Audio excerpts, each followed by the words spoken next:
Magandang umaga po sa ating lahat, mga kapatid, mga kapatiran natin sa nandyan sa Zoom, mga kapatiran natin nandito sa HOW.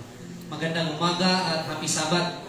So, dumako po tayo sa ating talakayan sa pag-aaral ng mga ating kabataan. At hindi lang ito para sa ating kabataan, maging ito rin sa ating mga sa ating lahat na nandito ngayon. So, nandito na po tayo sa Genesis chapter 14. So, bago natin simulan ito, recap muna tayo ng konti kung ano ang ating pinag-aralan sa nagaan na Sabat sa Genesis chapter 13. So, doon mga bata, sinasabi na nang nilisa ni Amang Abraham ang Kanaan nung pumunta sila sa Negev. So, dito yung Negev. Dito. Ito yung Egypt. Pumunta sila sa Negev. Tsaka, pagkatapos sa Negev, pumunta sila sa Bethel or Ai. Dito, sa Bangtaas. Kasama niya ang kanyang asawa at sino? Yung pamangkin niya? Si Lot? Sino? Sino yung pamangkin ni Abraham? Sino? Si Lot, yung pamangkin niya, kasama niya. So,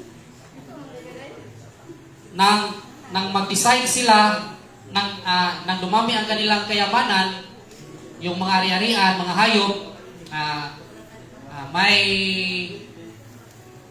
sa di inasahang sitwasyon, may mga nag-aaway ang kanilang mga alipin dahil marami na ang kanilang kahayupan at wala nang masipsiban. So, nag-decide sila na maghiwalay. So, sabi ni Amang Abraham kay Lot, Lot, pumili ka kung saan kang lugar. Kung doon ka sa kaliwa, dito ako sa kanan. Kung sa kanan ka, dito ako sa kaliwa. So, ang pinili ni Lot, nagpasya tumingin siya dito yung Jordan. So dito daw siya nanirahan sa Sodom at Gomorrah. So samantala si Amang Abraham nanatili siya dito sa Bethel at Ai, pero sa kalaunan pumunta dito siya sa Hebron. Mababasa natin yan sa Genesis chapter 13 verse 16. Mibalhin si Abraham ug mipuyo siya duol sa sagradong kahoy ni Mamre dito sa Hebron. O nagbuhat siya dito og halaran. So, dito na siya nanatili sa Hebron. So, dako na tayo sa ating topic sa Genesis chapter 14. Dito sinasabi sa verse 1, si Amraphel nga hari sa Shinar. Balik mo sa verse.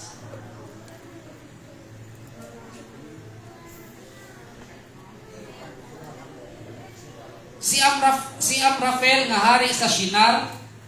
Tama? Ito si Amraphel, hari ng Shinar. Yung Shinar, na-discuss na natin, di ba? Dapit yun sa Iraq. Dito sa taas ba? Mamaya, i-explain ko. Si Kador Lahumor nga hari sa Ilam.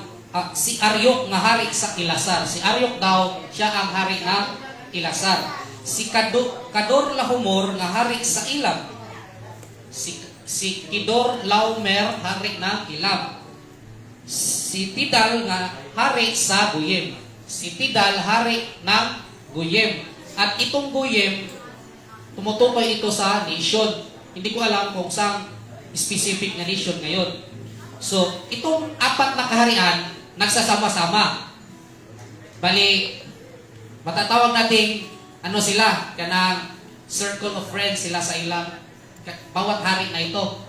So, sa verse 2, nakigubat sa 5 kahari nga sila si Bera sa Sodoma. So, si Bera, hari ng Sodoma. So, itong apat na kaharian, itong apat na hari, nagkakasundo upang kalabanin itong 5 kaharian. At ito, una, si Bera, hari ng Sodoma. Si Birsa sa Gomora. Si Bersha, hari ng Gomora. Si Sinab, hari ng Adma. Si Simiber sa Zibuim, hari ng Zibuim.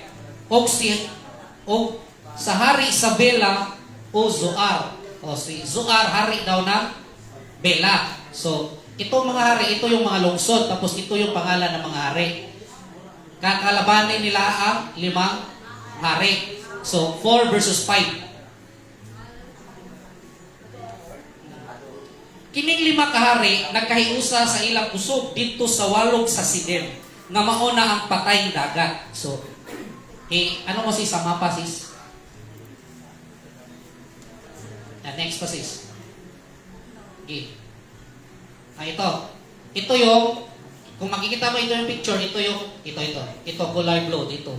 Ito yung patayng dagat. Ito yung tinatawag na salt sea. Sa pikas. Gani, daray. Di maklaro. Maklaro to? Daray, see. So dito daw, nag-ipon daw ang 5 hari, katong 5 harian, para mo, kung atake ang 4 kahari, nagtigom na daan ang 5 kahari aron pagdipinsa sa ilang lugar. Kaya ang lugar sa 4 kahari, dili din dapita. So, i-discuss na to niya. Giulipon sila ni Kador Lahumor, sulod sa 12 ka tuig. Apan sa ika-13 ka tuig, mialsa sila bato kaniya. So, ito pa lang 5 kaharian, pinagharian sila o inalipin sila ni Haring, balik sa simula sis. Diba? Ito, pinagharian sila ni Kador Laomer, hari ng Ilam. Sa simula, sabi si Kador Laomer na hari ng Ilam. So itong 5 kaharian, sinakop sila ni, giulipon sila ni Kidor Laomer, hari ng Ilam. So, sa sulod sa 12 ka tuig. So, pagdating ng apan sa ika-13 ka tuig, mialsa sila bato kaniya. So dito, pag nakarating sa ika-13 na taon, na ano sila, kanang mialsa sila, nilikramo sila sa pamaagi sa o sa kahari, kaning kahari. Nilikramo sila. Kaya ano man, posible, wala man gidetalye anong likramo sila. Posible sa mga sitwasyon, hindi na nila gusto ang pamamalakad ng hari na ito. Gusto nilang umaklas sa hari na ito kasi hindi nila gusto ang kaniyang pamamahala sa kanilang lugar. So kaya umaklas. So sa ika-14 nga tuig miabot si Kador Lahumor o ang iyang mga kaubang hari uban sa ilang mga kasunduluhan o gibuntog nila ang mga ripayhanon dito sa Astarot Karnaim, ang mga susihanon dito sa Ham, ang mga imihanon dito sa kapatagan sa Kiryataim. So, ito yung nangyari. So, nang malaman ng hari, itong hari na ito, na itong 5 kaharian ay kanang kumontra sa kanyang pamamalakad, nagpatawag siya ng kanyang alay. Itong 3 nakahari, si Amrafel, si Aryok at saka Tidal. Ito yung kasama niyang nakaharian. So, nagpatawag siya ng upang ano ba? Paggangon. Ano sa Tagalog paggangon? Ano sa Tagalog mga paggangon? Ang giplano, paggangon niya ang giplano aning 5 kaharian. O upang pigilan ang plano ng itong 5 kaharian. So, nagsabot sila sa 4 kahari na iyang alyansa. So, ano yung sa mapa sis? Ipa. Next. Wala? Balik daw.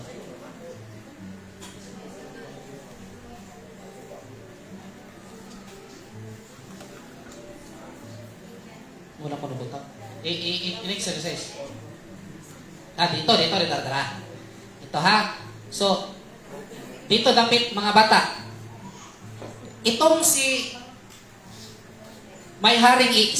ang hari ng Ilam si Kador Lahumor. So, dito siya. Ditong banda, ito, Elam. So, sa land of Shinar, ang king doon si Amraphel. So, dito siya sa land of Shinar. So, sa modern day ngayon, Iraq yan. At dito naman sa Elam, malapit sa Iraq. Tingnan nyo sa mapa. Katong mapa nga Francis. Dire. Kani, atong mapa karon. So, kana lang sis. So, dito yung, kana lang sis. Kaya lang iso. So, dito yung Shinar. Tapos dito daw yung Elam. Partly ng Iran. From southern part of Iran. So, dito yun. Nagkakaisa sila dyan, mga 4 na kaharian para lusubin nila dito. Dito man ang Israel. Dito man yung Kanaan. Dito. Ha? Nagkasundo sila para atakihin dyan. Okay? So, before nila atakihin dyan, may ibang lugar silang pupuntahan na dadaanan. At itong mga lahi na ito ay nasakop na next slide sis, katong mga binuntog nilang yung mga lugar. Katong akong di pa. Next. Ito. So, sa pamumuno ng Haring Kedorlaomer at sa kanyang mga alay na 3 hari, ay bago sila pumunta sa 5 kaharian, dumaan sila sa ibang bansa. Dinaanan nila ito at nalupig nila ito. So, ito yung mga kaharian. Ito yung sinasabi dito sa verse 5. Sabi dito, sa ika-14 nga tuig, miabot si Kedorlaomer ug ang iyang mga kaubang hari ug sa ilang mga kasunduluhan ug gibuntog nila ang Repayhanon. So ito yung Repayhanon. Rephaita or Repayhanon race na nagpuyo sa lugar sa Astarot Karnaim na lugar. So sa Zuzita o Susihanon race dito sa Ham na lugar. Tapos Imita or Imihanon race sa Kiryataim na lugar. So, Horio race doon sa Sher na lugar hanggang sa El Parad. At ito din yung lahi na napil ba? Sabi Tagalog na napil. Basta napil. Ang nakasali, nasakop din nila yung Amalikanhon at Amorihanon. Balik sa mapa sis, para maka-picture out sila. Asa ning Askartot. Next, nadali ito, pikas. Diba? Okay na eh. Parang di klaro. Kato-katosan. O, yan eh. Kawada. Tine, minagi mo sila to. Ay lang isang sis. So, agi to sila sa pambaw, anak. Agi to sila, bago sila rin ba? Agi sila rin. Mao ni ilang gidaanan nga mga lugar, mga race, before sila naabot rin, ilang siniling isakop rin napita. Naay sa Rapaim, sa Ham, sa Zusihanon, at saka sa Imim. At dito rin sa sa Amorites at saka itong isa? Amalikanhon at Amorihanon nagpuyo sa Tamar. Dito daw yung Tamar. Sabi nila dito daw yung sa baba ang Tamar dito. So unya gitigom sa mga hari sa Sodoma, sa Gomora, sa Adma, sa Zibuim ug Bela ang ilang mga kasunduluhan dito sa walog sa Sidem og nakigubat. Itong walog sa Sidem mga bata, ito yung Valley of Sidem na malapit sa Dead Sea.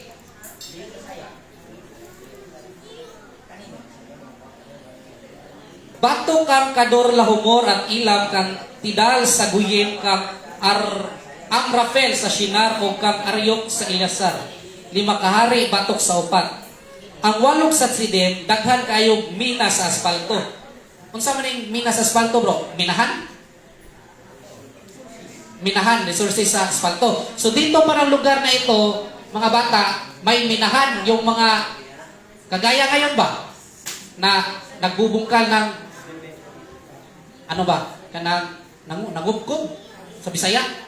Nangubkob o kanang yuta slaw or daghan kini dili daw kapita daghan og kanang bangag kay daghang minerals kay nangubkob sila daghan manang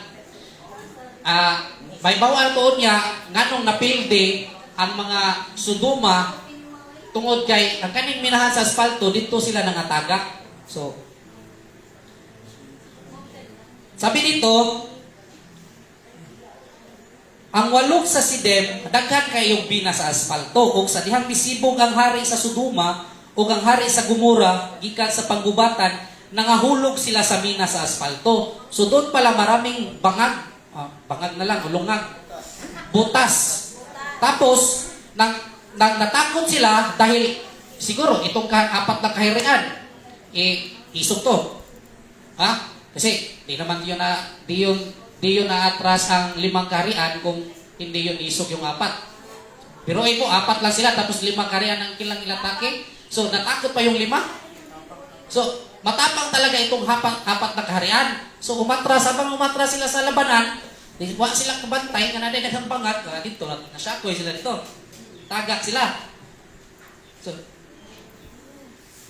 So, gikuha sa 4 kahari ang tanan dito sa Sodoma o Gomora. Lakip ang ilang pagkaon ug nang lakaw sila. So doon mga bata, nang matalo ang sa labanan, natalo ang Sodoma at Gomora, ay ang kanilang mga ari-arian ay kinuha ng 4 na kaharian at pinamunuan ito ni sino? Kadorlaomer ng hari ng Elam. So, kinuha niya lahat at doon sino sino ang tumira doon sa Sodom at Gomora? Yung pamangkin ni Abraham, sino? Diba? Doon nakatira si Lot. Tapos, habang nakipagdimaan, may nakatakas. Sabi dito, nahulog sila sa mina sa asfalto, ang uban nakaikyas gato sa bukid. So, hindi lahat ng mga taga-Sodom o Gomora ay nadakpan. So, merong nakatakas. Pumunta sila sa bukid. Siguro, pumunta sila sa Hebron. Bukid, doon sa Hebron, dito. Pumunta sila dito kasi nagsumbong. Sabi dito, apan dihay nakaikyas o gisugilon niya kini kang Abraham ang Hebreo. Diba? Habang yung mga ibang tao o nakatakas, habang natalo sila, tumakas sila. Meron silang pagkakataong tumakas sila kasi natakot. So pumunta doon sila sa Hebron kasi doon na nakatira si Amang Abraham. So alam nila na si Lot ay may tiyuhin doon sa Abraham kasi nagsumbong eh. Siyempre alam niya. Kung hindi niya alam, paano niya nalalaman na pamangkin niya si Lot? Of course, alam niya. At doon sa Sodom at Gomora, sa aking analyzation ay maraming kilala si Lot doon. Kaya sa panahon iyon, nang matalo ang Sodom at Gomora, pumunta yung nakatakas doon sa Hebron at sinabi kay Amang Abraham ang nangyari sa kanyang pamangkin dahil na-appeal man, nasakop. So, dito siya magpuyo doon sa sagradong, dito muna tayo. Apan dihay nakaikyas o gisugulon niya kini kang Abraham ang Hebreo. So dito, ang Hebreo. Bakit Hebreo si Amang Abraham? Mga bata, bakit? Bakit tinawag na Hebreo si Amang Abraham? Ang aning dili bata, ikaw doon. Bakit? Yung pa sa Jewish bro, kung may tabok siya sa river. Sabi daw lang, Jewish bro, Jewish, kasi tumawid siya sa nahar to Jordan River to Canaan. Daw, yan ang kanilang explanation. Kasi ang meaning daw ng Hebreo, to cross over. Kasi para sa kanila, ang meaning ng Hebreo is to cross over. O to, pagtawid. Yan ang kanang explanation. Pero sa atin, ay iba sa kanila. Ngayon, tanong ko, bakit naging Hebreo si Abraham?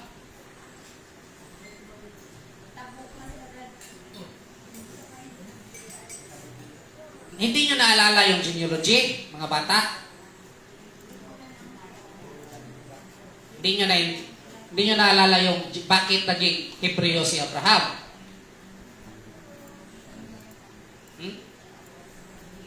Ngayon, yung mga Israelita, yung mga Israelita, bakit tinawag silang Hebreo?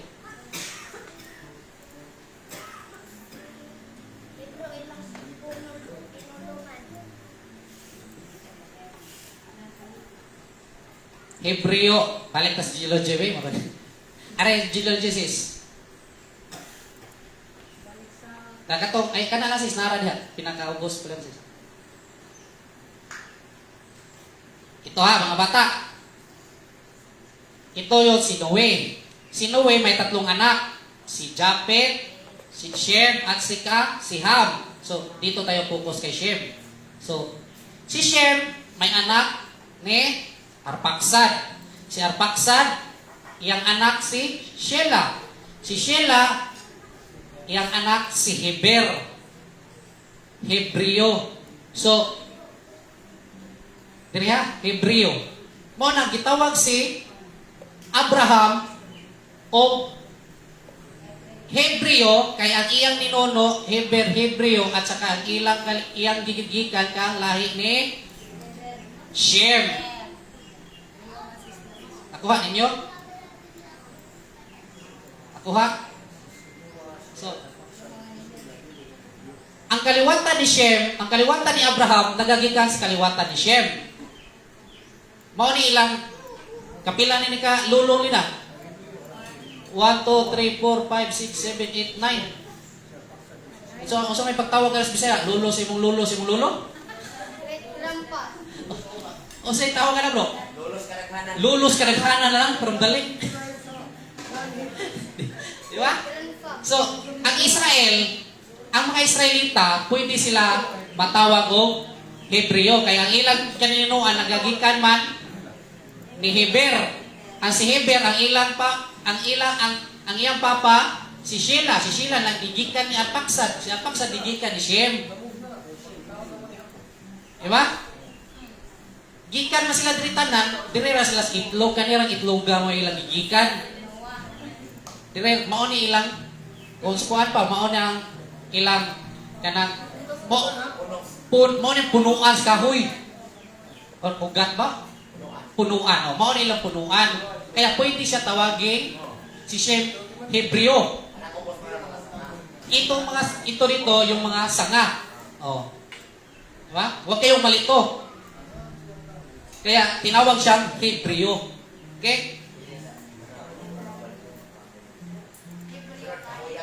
Kahuyon. Okay. Next time ating gawin ito puno para ma-picture out natin. Okay.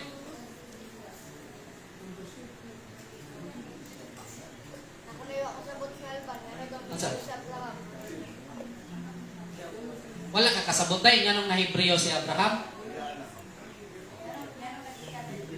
Nganong nahimo siyang Hebreo? Usa man pag Yang lulo si Heber. iyang lolo day, si Heber mo gitawag og Hebreo. Diya nagsugod. Kay siya may Hebreo. Siya mo'y Hebreo. Si Heber or Hebreo. Tapos, ang iyang anak si Pileg. Nya si Pileg, nanganak ba yun? Iyang anak si Rio. Nya si Rio, iyang anak si Sirog. Si Sirog, iyang anak si Nahor. Si Nahor, iyang anak si Tera. Si Tera, di ba, naitulong ka anak? Si Abraham, si Haran, o si Nahor. So, pwede siyang matawag o Hebreo, kay iyang lolo, Hebreo. Kuha? Hebreo man iyang lolo. Iyang lulos, iyang lulo. Lulos, kadaghanan na lang. Okay? Lisod na kayo na. Okay? Mao na kita, pwede tatawag kong Shemites, kaya nga naman. Or si Abraham, pwede tawag kong Shemites, kaya nga naman. Iyang lolo, Sheman. Okay? Pwede ba matawag kong Shila? Nabay, Shilalites? Wala. Wala. Wala na. Shemites lang, walang detalye. Wala detalye, pero sure na. Sure nga, yun na. Kay, na may Shemites. Dito na lang, Shemites. Itong lahat ng ito, dito, pa ito. Pwede bang tawagin Shemites? Pwede. Kasi, yung lahat ng ito dito, nanggaling yan kay Shem. Kaya pwede tawagin Shemites. Okay? Kuha? Kaya nga tawag sa akin lahat tao kasi nanggaling tayo kay Oh. Adam tao. Kaya tayo, tinawag tao dahil nanggaling tayo kay Adan na tao. Okay? Nakuha na, Day? Kuha na. Pero ang Hebreo nga pinulungan, dili lang ang pinulungan sa Israel karon nga Hebreo. Oh, ang pinulungan na Hebreo hindi lang tumutukoy sa Hebreo na nandoon sa Israel ngayon. Tumutukoy po yan sa lahi. Hindi po yan tumutukoy lang sa isang lingwahe. Tumutukoy yan sa race, lahi. Okay? Kuha ninyo? Kuha na, Day? Continue ta. Sa pagkasayod ni Abraham nga gibihag ang iyang pagumangkon, gitigom niya ang mga sinaligang tao sa iyang pundok nga dito sa ta. Apan dihay nakaikyas o gisugilon niya kini kang Abram ang Hebreo. Dito siya magpuyo dool sa sagradong mga kahoy ni Mamre, ang Amorihanon, igsuon ni Iskol o ni Aner nga kaabi ni Abram. So, doon pala habang nanirahan doon, balik sa mapa sis. Palihog sis.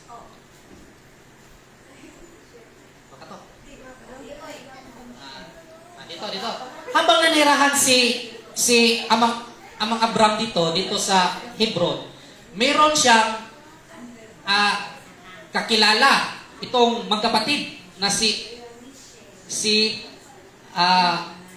Mamre, si Iskol at saka si Aner, kaabi niya, meaning friends niya doon habang siya ay nanirahan sa sagradong kahoy. Itong sagradong kahoy kasi ang sinabi dito, sagradong mga kahoy ni Mamre. Itong si Mamre, tao po ito.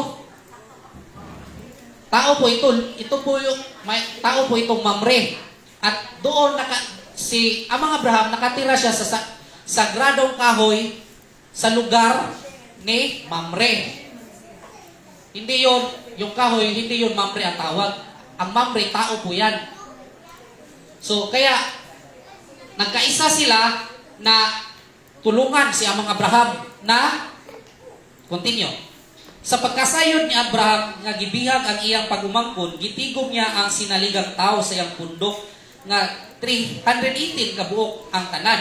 Gikukod nila upat ka hari hangtod sa Dan. So, nang malaman ni Abraham na anyang pamangkin ay sinakop ng 4 na karian na pinamunuan ni Caudel Laomer ng hari ng Ilam, ay ang kanyang ginawa ay niligtas niya ang kanyang pamangkin.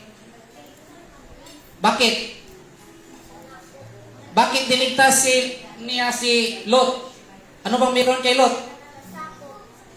Anong meron kay Lot? Anong meron kay Lot? Bakit niya iniligtas si Lot? Ha? Gisakop? Kinsa pa? Ikaw, Day. Si Angela. Day, anong iyang giluwa si Lot, Day? Unsa may naan ni Lot?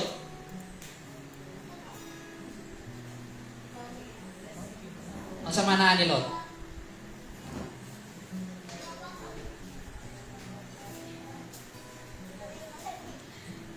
Ha? Santos moy-moy? Tog na moy? Ang sabay naan ni Lot, ganong giluwas na siya ng Abraham.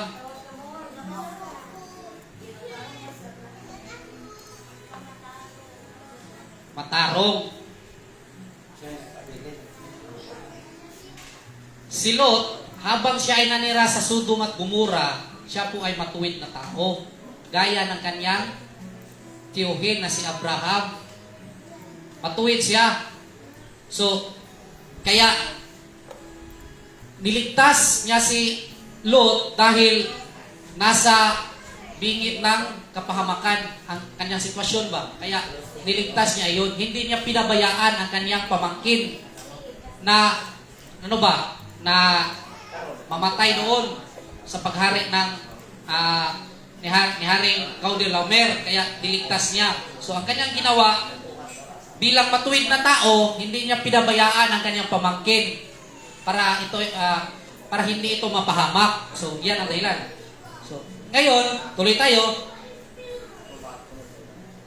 Dito gibahin niya ang iyang mga tao sa nagkalain-laing bundok ug sa pagkagabi gisulong o gibuntog nila ang mga hari. So biroon niyo mga bata, hindi gaano kadami ang tauhan ni Amang Abram at saka yung tatlo niyang kaibigan. Inatake nila na walang takot ang 5 kaharian na ito, at itong 5 kaharian natakot sa kanila dahil si Amang Abraham hindi nakipaglaban mag-isa. Bakit? Sino kasama niya? Sino ang kasama niya maliban sa tatlong kakilala niya? Ang Elohim. Hindi siya mga Abraham ang nakipaglaban doon. Ang Elohim, kasi kasama niya ang Elohim. Bakit? Bakit kasama niya ang Elohim? Dahil matuwid siyang tao. Hindi siya, ang matuwid na tao ay hindi iiwan ng Elohim. Kuha ninyo? So, gigukod nila ang ilang kaaway hangtod sa Huba, amihanan sa Damasco. O nabawi nila ang tanan kabtangan. Nabawi usab ni Abram ang iyang pagumangkon nga silot ug ang iyang mga kabtangan, lakip ang mga babayi o ang ubang mga tao. So doon, habang nakipagdigma sila, nalupig yung 5 kaharian at doon nakuha nila silot at ibang mga kanilang mga ari-arian, mga alipin ni Lot at saka yung ibang mga tao nandun. So, sa verse 17, sa pagpauli na ni Abram, human niya mabuntog si Kadorlaomer o kaabi niyang mga hari, gitagbo siya sa hari sa Sodoma, dito sa walog sa sabi, nga gitawag og walog sa hari. So, nang matapos nang umuwi na si Amang Abraham, nakasalubong daw niyan ang hari ng Sodoma doon sa walog ng sabi, na gitawag usab nga walog sa hari, the Valleys King. Ito daw ang sinasabi na the Valleys King. The Valleys King. So, itong nang pauwi si Amang Abraham, nakasulubong niya yung hari ng Sodoma, na kung saan nandun si Lot nakatira. Okay? So, sa verse 18, si Melchizedek nga hari ng Salem ug pare usab sa labing halangdong Elohim, nagdalagpan og bino. So dito mga bata, mayroong isang karakter na pumunta kay Amang Abraham, sumalubong kay Amang Abraham. At ang kanyang pangalan ay Melchizedek. Doon sa Kanosis.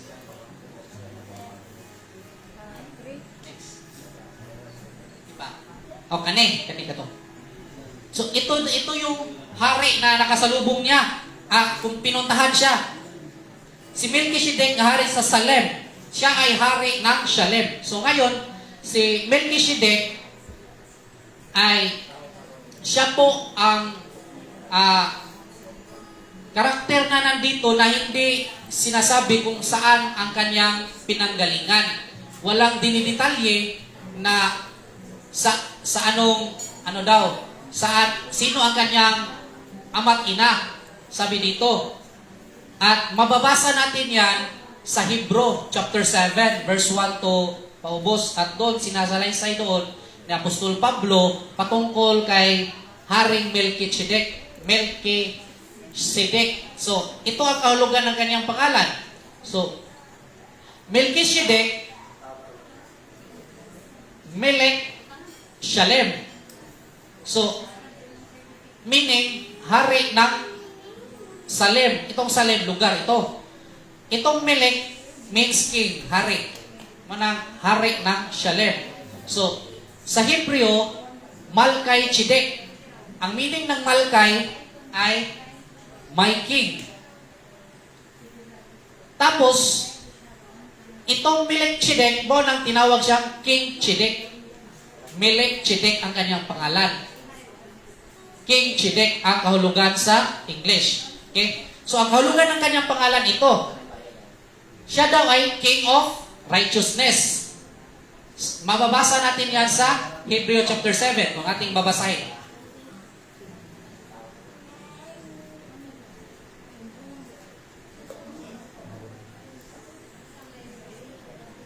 Sabi dito, si Melchizedek, hari ng Salem, o sa pare sa labing halandong Elohim. Sa pagbalik ni Abraham gikan sa gubat, diin napatay niya ang mga hari, gisugat siya ni Melchizedek o gipanalanginan. Gihatagan siya ni Abraham sa ikapulo sa tanan nga naiya. Ang unang kahulugan sa ngalan ni Melchizedek mao ang hari sa katarong. So, Melchizedek means King of Righteousness. Si Melchizedek ay King of Righteousness sa valley ng Shalem, sa city of Shalem. At bilang righteous na tao, sa paghari niya doon sa city of Shalem, tinatawag siyang King of Peace. Dahil sa kanyang pamamahala ay matiwasay, mapayapa ang kanyang lugar na pinamunuan. Dahil sa kanyang tinaglay na righteousness. Kung sabihin natin righteousness, matuwid, hindi. Matuwid. Sumunod sa kalooban ng Elohim. Sabi nga dito,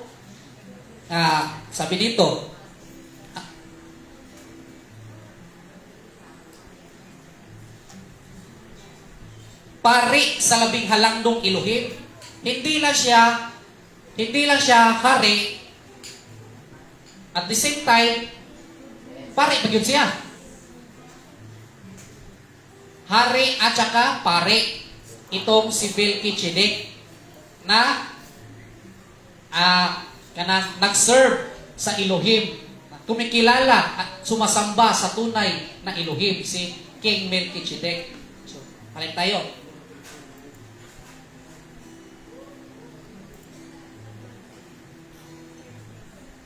Ngayon, sabi dito na itong si Melchizedek wala daw trace.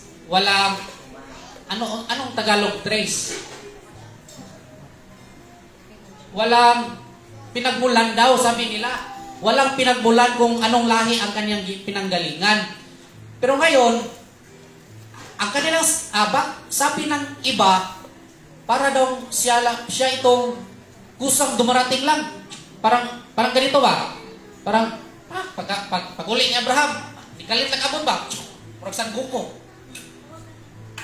Ganon ang kanilang pangunawa na lumitaw lang daw si Melchizedek. Kasi dahil sabi dito na mayroon mababasa na walang pinanggalingan, kaya iniisip nila na si Melchizedek ay kusang dumating. Parang magic ba? Pero nagkastorya din silang Abraham. Yun ang kanilang naintindihan. Pero sa aking naintindihan, bilang hari, kung ating unawain ang senaryo hindi ito kusang lumitaw lang. Kasi hari nga sumiring, ang kanyang paghari, meron siyang hinarian na tao. Nag-exist. Tama? Hindi siya tatawaging hari kung wala siyang tauhan. Wala siyang mga tao nandun. Di ba?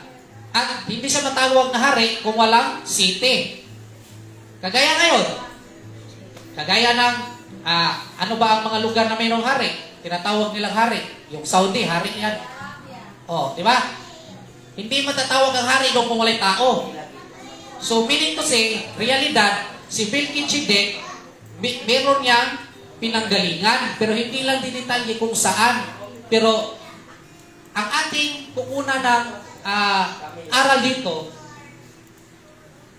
kung bakit siya tinawag na pare. Ano ang meron sa kanya? Bakit tinawag siya na pare? Hari siya, tsaka pare. Bakit tinawag siya pare? Yan ang ating kukunan ng punto. Bakit pare? Si Melchizedek. Ikaw, Day. Bakit pare? Ano ang meron ni Melchizedek? Bakit pare siya? Nagtiwala sa Aba. Ikaw, Day. Ano pa? Ay, Katon. Bakit pare? Bakit naging pare si Melchizedek?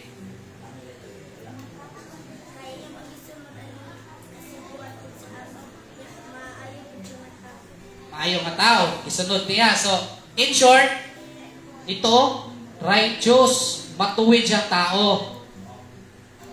Diba? Dahil, kung ating unawain sa kasaysayan, sa kanyang pinanggalingan, itong pare na ito, matuwid. Diba? Sa anak ni Noah, diba, 3 lang ang nakaligtas. Tama? Yung anak niya, si Japet, si Shem, at saka si Ham. At yung anak niya at yung 8 nakaligtas, sila yung taong matuwid. Kasi naligtas niya matuwid sila. So, nagkaraang panahon, lumipas yung panahon, dumami ang kanilang lahi. So, for sure, itong Melchizedek ay hari siya at pare, at sa aking analyzation, siya po ay naging isa sa mga anak ni Noah. Itong si Melchizedek. Pero wala tayong mababasa niyan na siya. Pero ito yung naunawaan ko kasi hindi ka magiging pare or hari kung wala kang kung ang iyong kanang layunin ay masama. Tama? Kung ang iyong gigikan ba? Saan na yung Tagalog gigikan? Ang pinagmulan na ang kan ay masama. Siyempre, matuwid itong tao na to na si Melchizedek. So ngayon, sabi nila, sa panahon ng mga Moises, sa panahon ni Moises, ang mga Levita lang daw yung kinikilalang pare. Tama? Lo. Isa yung naka-remember. Sabi nila, sa panahon na ni Moises, ang mga Levita, ang ginawang pare. Di ba? Ang anak ni Israel, mayroong 12 tribes.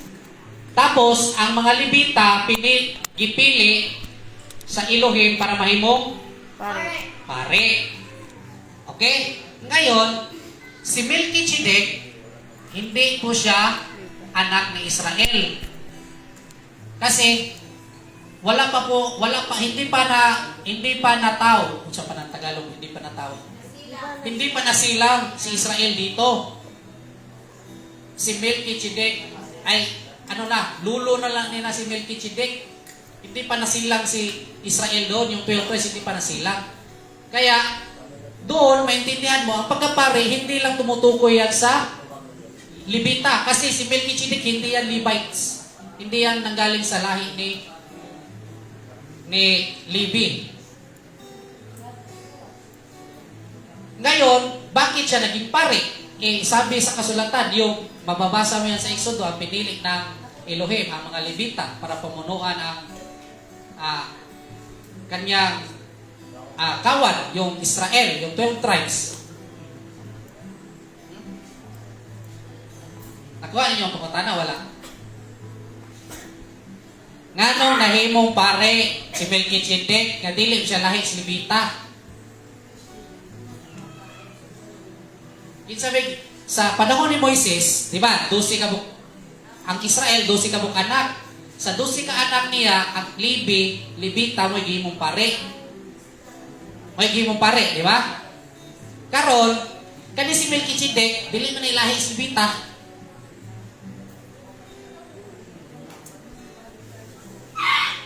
Na, saan man na to? Nanda day pare day? Ha? Are si Melchizedek sis. So wala pa natawang, wala man ni nataw sa kapanahonan niya ba? Sa kapanahon ni Abraham, wala pa man ang Israel god. Kay ang Israel nagikan na sa lahi ni kanang Isaac. Isaac, niya wala pa man nanganak si Abraham. Wala pa man siya anak. Wala pa na siya anak, kaning kapanahunan. Ang anak ni Abraham, si Isaac. Si Isaac, nanganak ni Jacob o ni Esau. Si Israel na 12 ka anak. Okay? Kung 12 sa diha ka 12 ka anak, na siya'y 12 ka tribo na ay gipili sa Elohim nga mahimong pare, ang Levita. Okay? Nya karon, wala pa na nataw ang Israel kasi si Melchizedek nga wala mao ni tiguwang na ni siya, tiguwang. Wala pa to natawang. Wala pa na anak si Abraham ani. Kanong pare man siya. Di ba? Nya gipili si Elohim nga ingon din ni mabasa word by word nga ang Levita may gihimong pare. Nya kani si Melchizedek di man nilahi si Levita. Nya kanong napari man. Nya giingon bagyod. Giingon bagyod diri. Ha? Ang labing halangdon. Ang labing halangdon nga sabi dito, kung pare usab nga labing halangdong Elohim, kung nagdalag pa ng binog, imagine mo da, labing halangdong, nag-serve sa Elohim. Yung pare, yan tapos di Levita. Saan na to?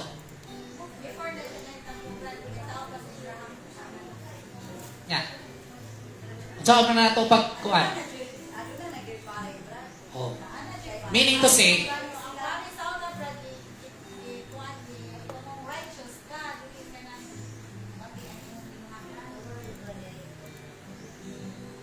ang ingon ni Sis Arlene, ang pare wala nagtumbok sa lahi lang ng Levita. Nagtumbok lang sa righteous nga tao.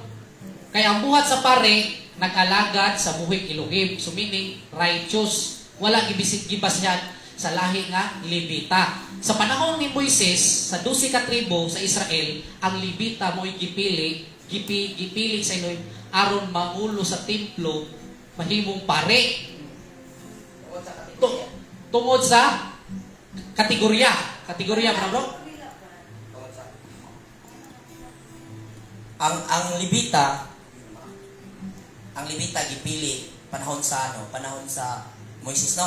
Panahon ni Moises Gipili nga mahimong pari tungod kay kung atong mahinumduman sa Exodus katong si Moises ba dito sa bukid sa Sinai. Samtang ning naog siya nakadungog siya dakong kagahog nga nagsadya, nagpista tungod kay ang Israel naghimo na og baka nga Diyos nga ilang gisimba. So samtang naglugsong si Moises, dadaling istorya abot siya dito, suko si Moises ug ang sulti sa Elohim ingon siya, Moises, ang imong katawhan nga gikuha gikan sa Ehipto nagpakasala, batok anako.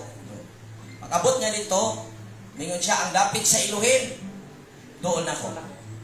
So, ang mga Levita, maoy miduol dito ni Moises. O saan nga paagi, usa ka basihan, nga sila giilang nga matarong nga tribo sa Israel o hinungdan sa ila gipiyal ang pagkapari.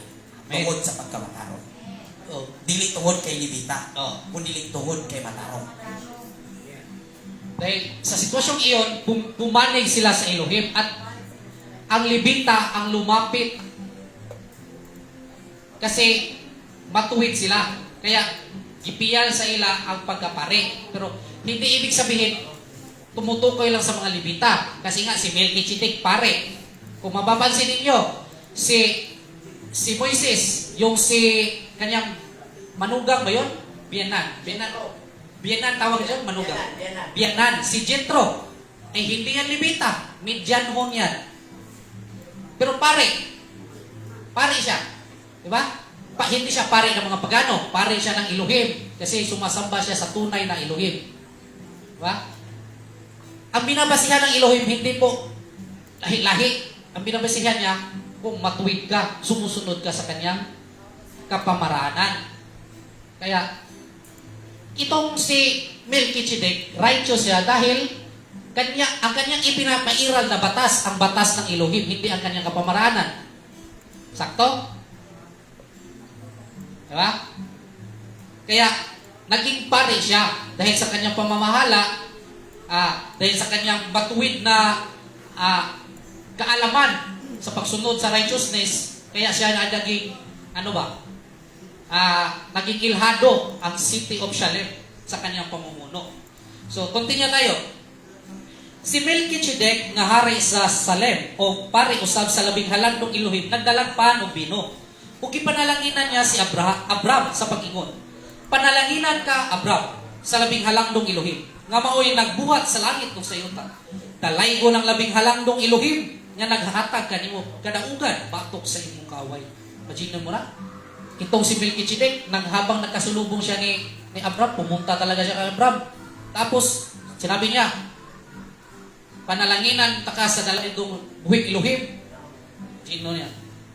So, itong si Abraham, sa aking pagkaintindi, kilala niya itong si Melchizedek. Kasi, si Abraham ay matuwid na tao. At itong si Melchizedek, naging noon ito sa kapanahunan niya. Kaya, at ito ay naging dahilan na si Melchizedek, nakita niya na si Abraham ay may puso ba? May pusong alayunin na gaya sa kanya. At sabi niya kay Abang Abraham, gipanalanginan.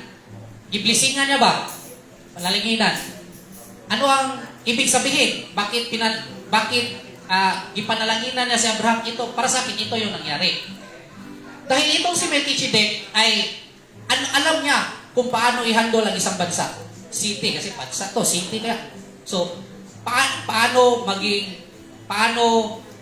i-handle yung mga tao sa pamumuhay na matuwid. So, alam niya kung paano. Itong si Abraham, wala pa siyang alam patungkol doon. Kaya, ang kanyang karunungan ni Melchizedek ay itinuro niya ito kay Amang Abraham kung paano niya i-handle kung siya man ay magkaroon ng city. Gaya ng para mas malawak. Yung in terms of ekonomiya. Ekonomiya. Ang pinaka-munggang ekonomiya ron, Cebu City. May mayor dito. Tapos, dito sa pinamungahan, may mayor. Tapos, ang mayor sa Cebu City, migong sila sa pinamungahan. Ato siya. Ipanalanginan niya. Sa unsang paagi. Dili nga na, dili nga na, magic. Ang panalangin, katong iyang nahibawan, iyang knowledge ba? About yun sa niya paghandle ang city, yun sa niya pagpalambo ba? Mao iyang gitudlo ngadto sa usa ka mayor. Ingani pagdagan sa para molambo imong ekonomiya. So mao pod ang gibuhat ni Melchizedek. Bilang righteous na tao, itinuro niya ang kanyang righteous na nalalaman sa Elohim doon kay Amang Abraham. Yun ang panalangin. Blessings yun. Bakit? Kasi nalaman mo paano. Kagaya ng nag-eskwela ka, gitudloan na sa ma'am, 1+1, hindi mo. Nung ikaw bata, gingnan ka sa ma'am, 1+1, di ka katuba. Imong gisulti, 1. Yung pag-eskwela na nimo, na ma'am, 1+1 to. Look, sakto. Panalangin yun kasi alam mo. Yun ang panalangin. Blessings, knowledge. Okay? Nakuha? Nalaman mo. Blessings yun kasi nagkaroon ka ng kaalaman. Kung sa kuan pa ba, dili ka ignorante. Diba? Alam mo na kung paano ang pamaraan. Kaya blessings yun, ibinahagi ni Melchizedek. Kaya tawag righteous. Dahil ipinasa niya ito sa taong righteous din. Siyempre. Kasi, ang taong hindi righteous, pagpasahan mo niyan, ay hindi yung pagbibigyan ng pagpahalaga. Tama? Mura kag naminaw kag advice ba?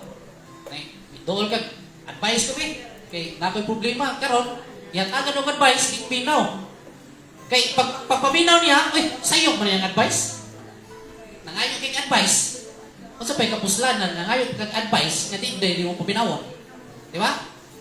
May pagwa talaga na minaw. So, parang ganon. So, O gihatagan siya ni Abraham sa ikapulo nga bahin sa tanan nga iyang nahilom. So, ito pa lang si Amang Abraham.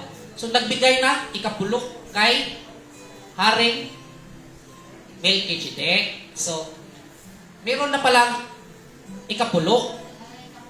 Oh, hindi lang ito tumutukoy doon sa mga Levita ang nagbigay ng ikapulo ba? Pagtanggap. So, sa ato pa, bilang matuwid na tao, sinusunod mo. Kasi yung ikapulo ay isa yan sa kaugalian sa matuwid na tao. Hindi yan, patas eh, pagbigay ka. Hindi yan. Yan ang gawain ng matuwid na tao. Bilang matuwid, kasi nga, sa panahon ni Abraham, hindi niya, doon ibinigay ang, kaning libruha, kaning basahon, word by word, doon kay Moises. Si Moises, wala pa na natao sa panahon ni Abraham. Pero nanay pare.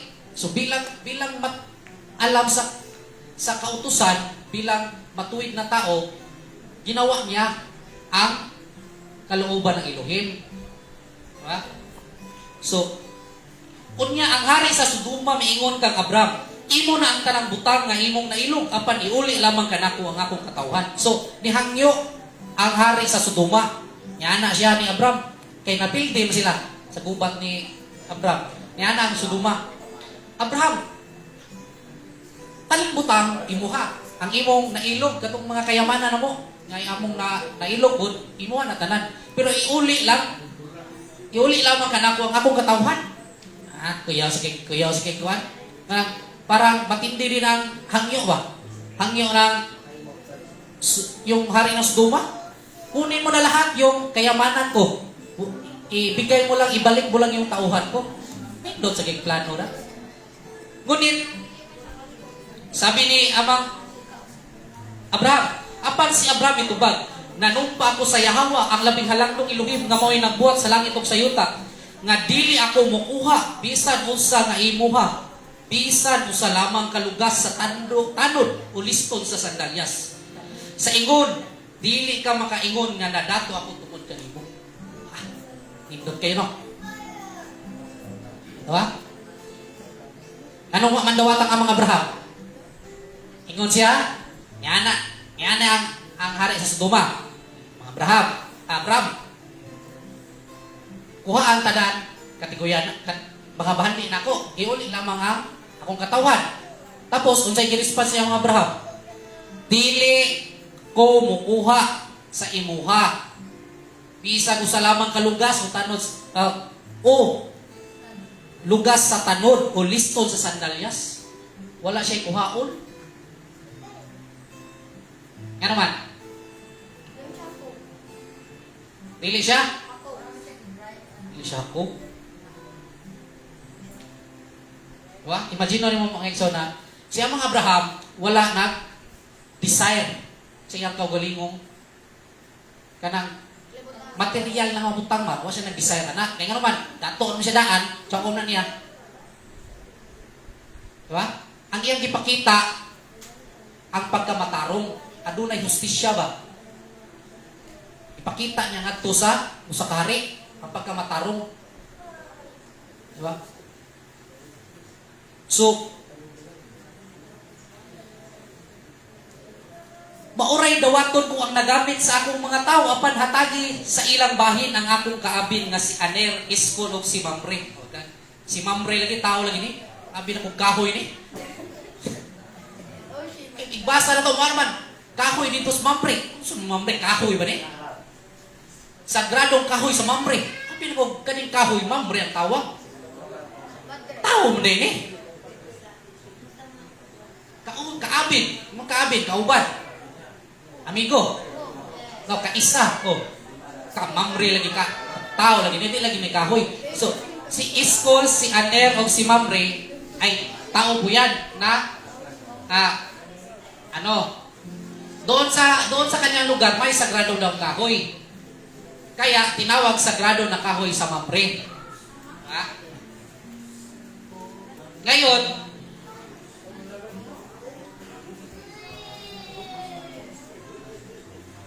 so, yun nga mga kapatid, mga bata, ay hindi naging sakim si Abang Abraham sa anumang wala siyang layunin na kumuha ng mga bagay na nanggaling sa kasamaan. Yun ang aral. Ha? Amen. Hindi niya dahil alam niya na talo niya eh. Talo niya. Pero ito ang kanyang bilang matuwid na tao. Hindi siya kukuha ng mga bagay na nanggaling sa kasamaan. Kuha? Bilang matuwid na tao. Kahit ikaw man ay mahirap ngayon, kung ano man ang status mo sa buhay, huwag kang gagawa ng masama para makuha mo yung pag-explain. Huwag mong naisin ang mga bagay upang makamit ito sa pamaraan na masama. Okay? Dahil hindi yan tama, hindi yan matuwid. Okay? So, yun ang naging aral doon na ibinigay ni Amang Abraham na ipinakita sa hari ng Sodom. Na huwag kayong magmalupit sa ibang lugar. Kukunin ninyo ang ilang kayamanan sa pamagitan ng kasamaan na pamaraan. Hindi yun tama. So, nakuha ninyo? Okay? So,